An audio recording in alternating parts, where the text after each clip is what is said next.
জানি মা, আমি তোমার এখনো আজ পর্যন্ত একটা যোগ্য ছেলে হয়ে উঠতে পারিনি।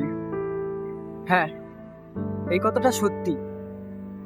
আমাকে তোমরা অনেক খারাপ খারাপ কথা বলো ঠিকই, কিন্তু তোমাদের আজ পর্যন্ত আমি কোনোদিন সাহায্য করতে পারিনি।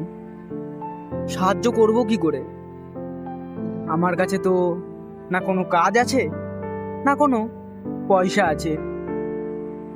সত্যি, আমাকে যখন তুমি খাবার থালায় যখন আমাকে বলো না যে আমি কিছু করতে পারবো না, এই কথাটাও সত্যি।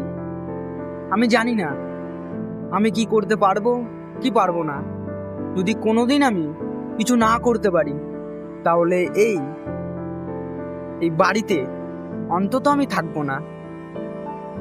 হয়তো অনেক দূর চলে যাব, কিন্তু তোমাকে কখনো আমার মুখ দেখাবো না।